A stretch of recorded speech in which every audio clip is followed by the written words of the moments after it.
Hello students, आप लोग कैसे होंगे? स्वस्थ होंगे, मस्त होंगे, पढ़ाई के लिए तत्पर होंगे और न्यू वीडियो के लिए एक्साइटेड होंगे क्योंकि आज का न्यू टॉपिक्स है इम्पोर्टेंट्स है जो है रिलेटिव क्या है रिप्रोडक्शन यानी जनन से।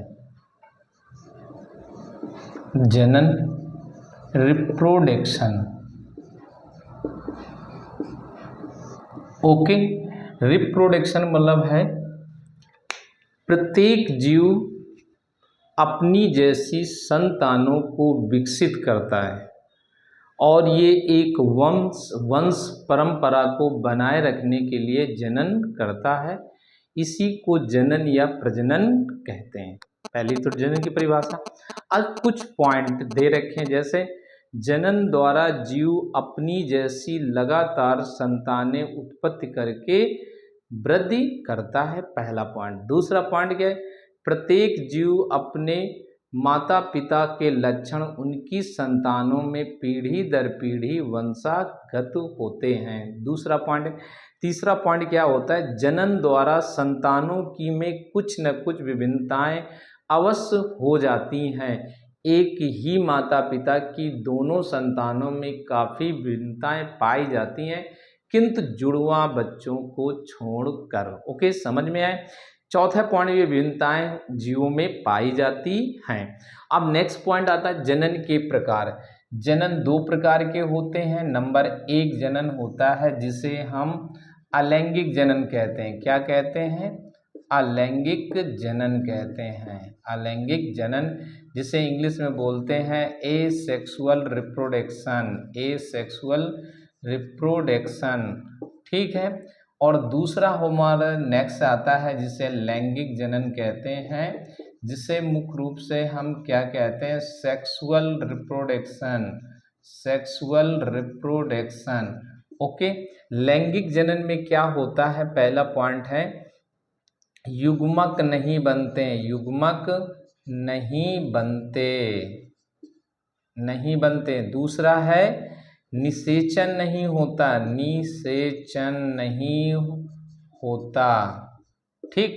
दूसरा पॉइंट, लैंगिक जनन में क्या होते हैं? युग्मक बनते हैं। युग्मक बनते हैं। दूसरा क्या है? निषेचन होता है। निषेचन होता है, ये पॉइंट। अब अलैंगिक जनन के निम्न भाग होते हैं, इसके कई भाग पाए जाते हैं। अब पहला पॉइंट में आते हैं तो फर्स्ट पॉइंट है विखंडन है। क्या है? विखंडन, जिसका उदाहरण क्या है? अमीबा आता है। दूसरा हमारा क्या आता है? तो इसके बाद नेक्स्ट आते हैं मुकुलन। क्या है? मुकुलन। मुकुलन में क्या है? हाइड्रा कॉमा ईस्ट आते हैं। क्या आते हैं? हाइड्रा एंड ईस्ट आते हैं। नेक्स्ट तीसरा है पुनरुद्ध भवन। क्या है?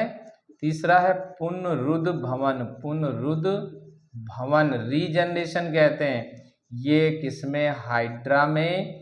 दूसरा प्लेनेरिया में। प्लेनेरिया में। तीसरा है क्या है? स्टारफिश में। चौथा क्या है? छिपकली में। छिपकली में। इनमें पुनरुद्ध भवन की क्षमता पाई जाती है। इसके बाद नेक्स्ट आते हैं बीजाणु जनन। कवक में होता है बीजाणु जनन, मुख्य रूप से कवक यानी राइजोपस। किसमें? कवक यानी राइजोपस में होता है। इसके बाद नेक्स्ट क्या दे रखा है? खंडन है। क्या है? नेक्स्ट आता है खंडन है। स्पाइरोगायरा है खंडन। खंडन है, इसका उदाहरण है स्पाइरोगायरा, ठीक है। इसके बाद है कायिक जनन। कायिक जनन है, ओके। ये सब चीजें इसमें पाई जाती हैं। अब इम्पॉर्टेंट एक मैं थोड़ी सी डिफिनेशन बता दूं क्योंकि शॉर्ट वीडियो है, तो शॉर्ट वीडियो में आपको पढ़ा पहले अलैंगिक जनन किसे कहते हैं। क्या कहते हैं? अलैंगिक जनन क्या है? तो अलैंगिक जनन में मुख्य रूप से क्या है? अलैंगिक जनन ये जनन की वह विधि होती है जिसमें केवल एक ही जीव या जनक भाग लेता है। उससे नए जीव का निर्माण हो जाता है, उसी को हम अलैंगिक जनन कहते हैं।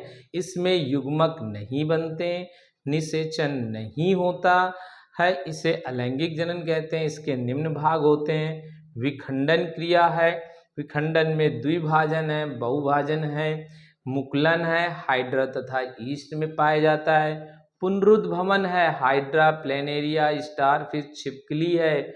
बीजाणु जनन है, कवक यानी राइजोपस में है। खंडन यानी स्पाइरोगैरा यूलोथ्रिक्स में है। और कायिक जनन है। ओके, तो सबसे पहले क्या करिएगा, इस चैनल को सब्सक्राइब करिए, लाइक करिए, बेल आइकन दबाइए और कमेंट्स अवश्य लिखिए। ओके, थैंक्स, नोट कर लीजिए।